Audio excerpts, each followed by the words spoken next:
Well, hello everybody. I'm Don Frack. I'm the owner and head instructor at Martial Art Innovations. Welcome to our second edition of our live stream podcast. If you're not familiar with me, I own and operate Martial Art Innovations in Covina, California.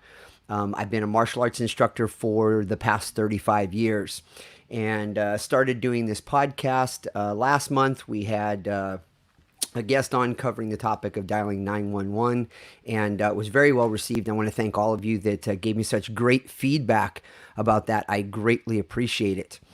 And today's podcast was supposed to be with Officer Ryan, and he actually got called on to duty today.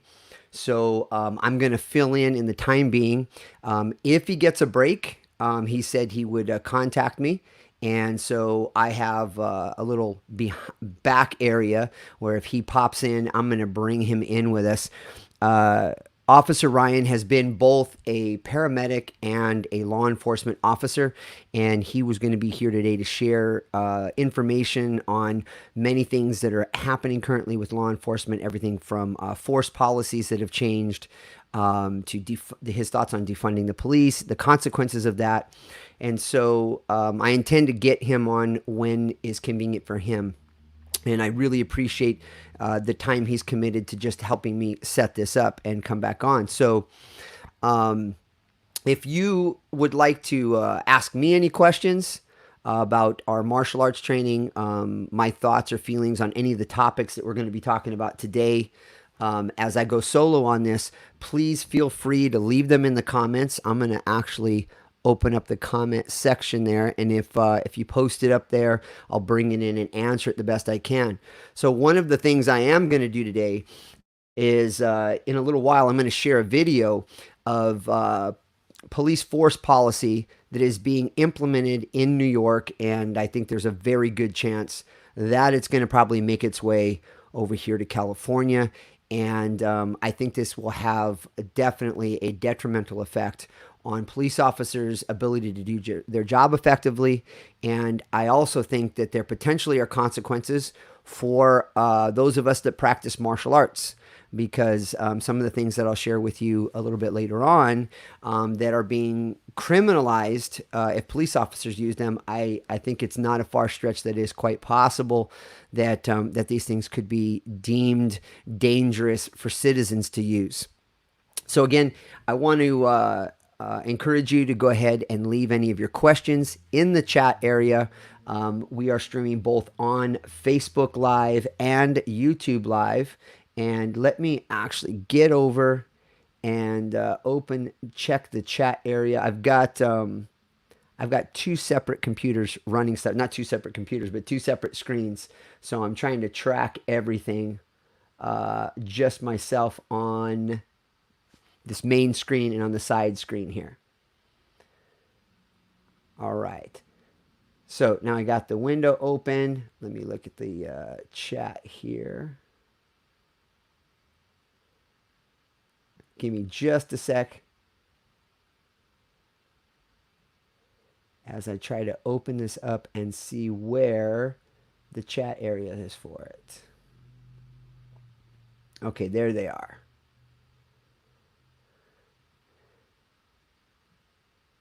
Okay, so what I'm going to do is I'm going to bring up a video that I'm going to let play, and I want to talk a little bit about some of the things that are being presented here. Again, these are requirements for New York Police Department, and I think they're going to make their way over here to the West Coast as well. Let me see if I can get this up for you guys.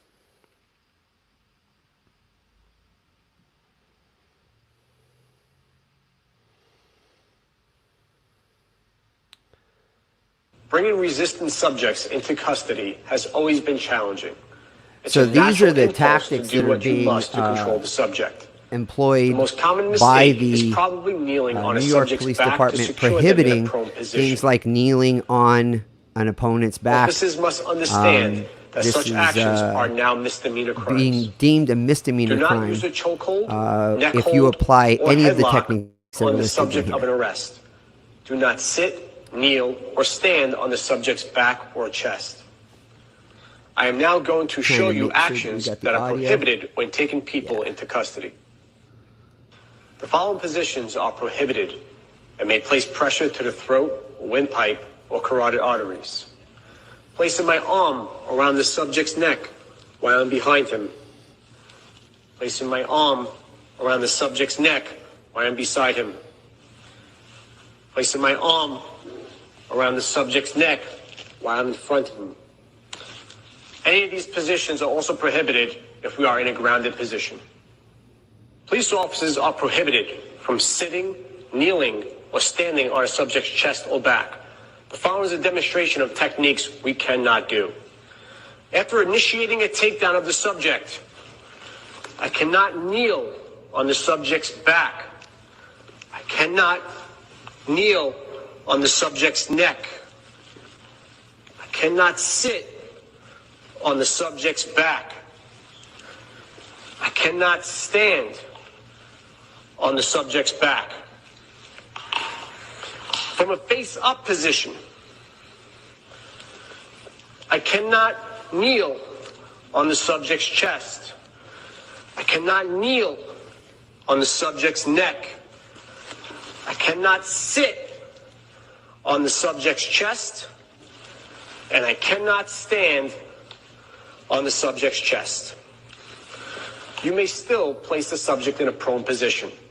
The prone position is usually the best option for controlling a resisting subject to complete handcuffing. Use arm holds and other holds to immobilize the subject until the cuffs are on. If you see your partner applying a chokehold or sit, kneel, or stand on a subject's back or chest, stop them or physically move them, just as you would stop or move an officer to protect from crossfire dangers.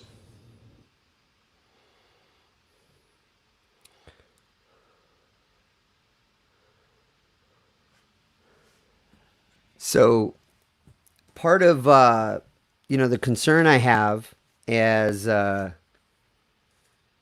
these things are being demonstrated. Now there are some of them that, yes, I understand need to be completely off the table.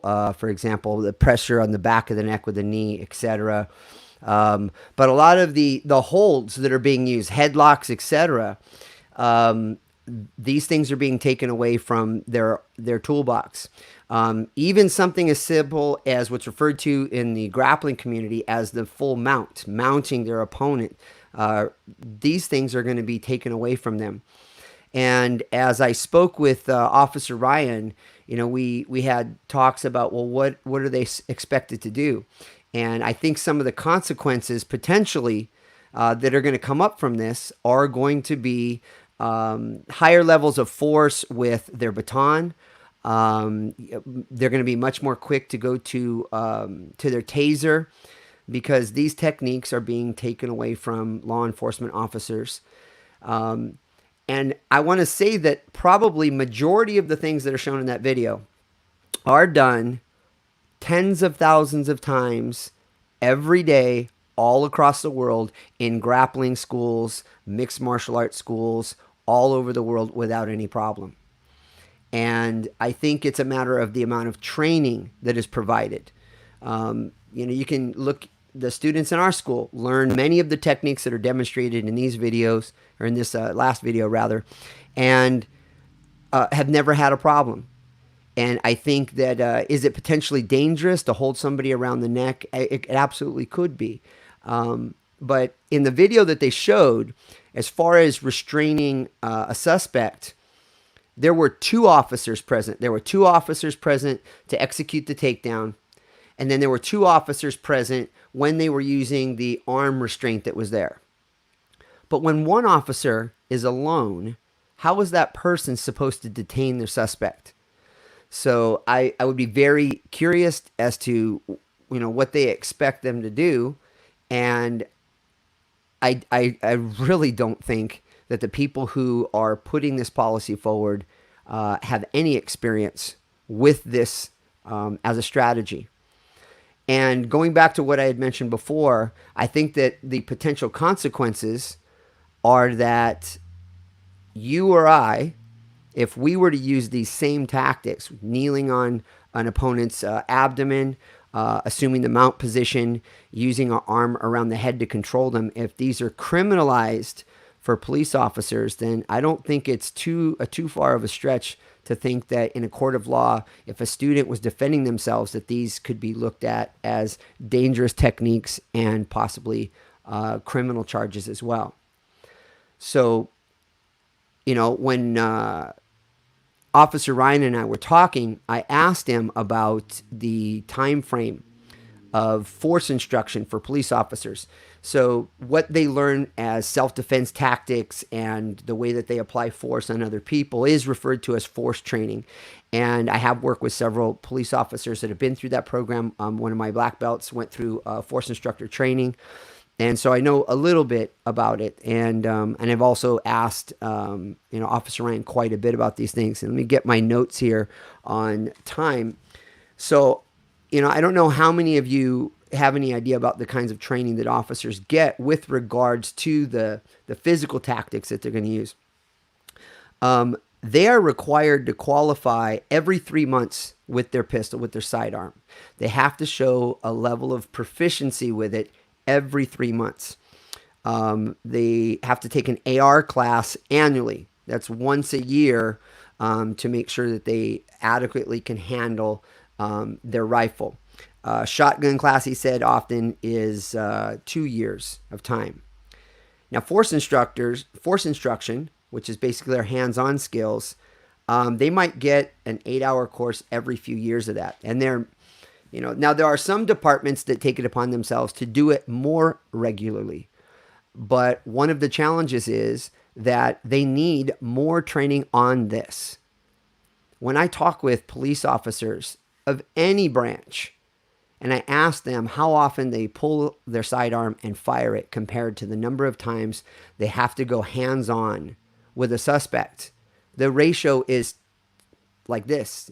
For every single time you might have drawn your firearm, you might have had 100 or a couple hundred encounters where you had to put your hands on somebody. And yet that is the area where they are receiving the least amount of training. And as he and I had talks about the defunding of the police, and there being funds allocated in other directions, that's going to come at a large cost. And I think one of those costs is that how are they going to afford to give them more training in the areas that are the key issues when they're already behind on it?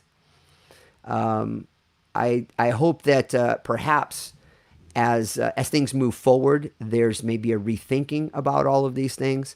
And these kinds of tools are allowed to be used in a safe manner. Maybe some education will come up for the people that are involved putting these policies forward, and actually putting officers' lives in danger, and putting the people that they're having to handle, putting their bodies at more risk, because they have to now use actual force instead of grappling skills and restraint skills that, again, are used every single day in martial arts schools all over the country, if not all over the world, with near zero risk of injury.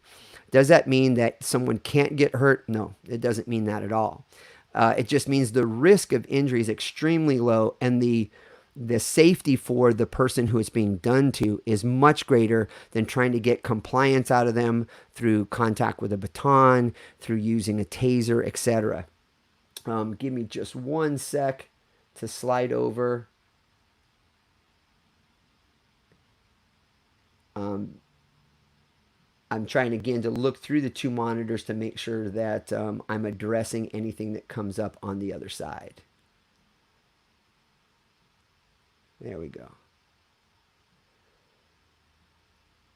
So, again, as I had mentioned earlier today, Officer Ryan was actually called out on service today. He would normally have had today off. And I told him I would be on until about 3:15 or 3:30, and if he was available, if he got a break from the day, he could check in with us. I'd be glad to have him aboard. Otherwise, we are going to reschedule, and I'll have him on another day. So let me try posting out something, a test one, because I got a feeling the chat stuff here I don't have set up just quite right.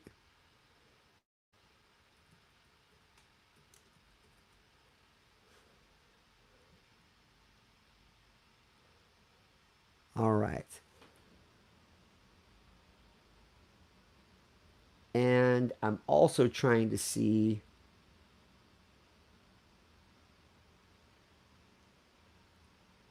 viewership.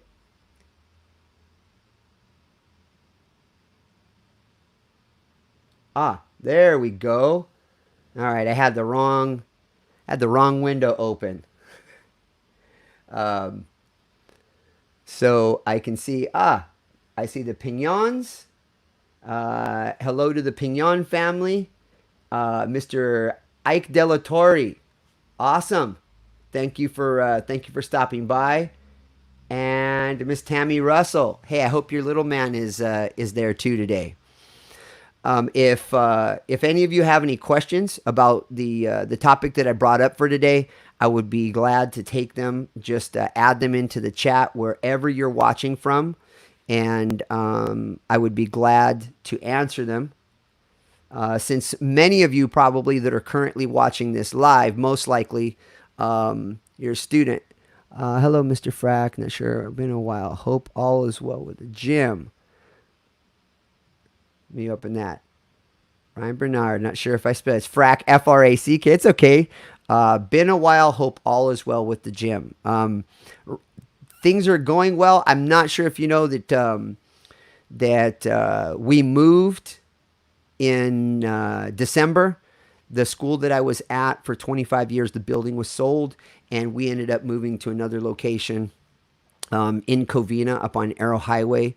And I've got some interesting news that I'm going to share with everybody next week about our move and our school. I've got some exciting news to share that I'll probably do tomorrow once I get certain things settled out. And I want to thank all of you for stopping by today. Again, I'm going to reschedule with Officer Ryan. And if you happen to have anything that you would like me to ask him when we get together, feel free to contact me through any of our social media platforms or email us. We have email address is martialartinnovations@gmail.com, or you can go to Facebook or Instagram and message me directly there, and I'd be glad to forward those across as questions to him when I have him on. So I'm going to go ahead and keep today short since I'm flying solo on this, and I basically shared the main information I wanted to put out there for everybody. And I want to thank you guys for taking the time to stop by. And let me get out our last bit of information here. We are offering a free trial membership to our facility. If you are interested or you happen to know somebody who's interested, simply refer them to any of our platforms, whether that be on our website, Instagram, Facebook, YouTube, Twitter. They can contact me directly. I would be glad to give them a free trial membership to their facility to learn a little bit more about what we do. And I'm going to be doing this live stream podcast at least once a month. If I could get to where we could do it every other week or even weekly, I will do so. But I've got several guests lined up, and then I'm looking to schedule a few solo ones as well. It would be just me on and have a specific topic that I bring up. So thank you guys very much for taking time out of your afternoon to check in, and I will make sure to post up when our next podcast with Officer Ryan is available, and I look forward to having you guys with me. All right, take care, everybody.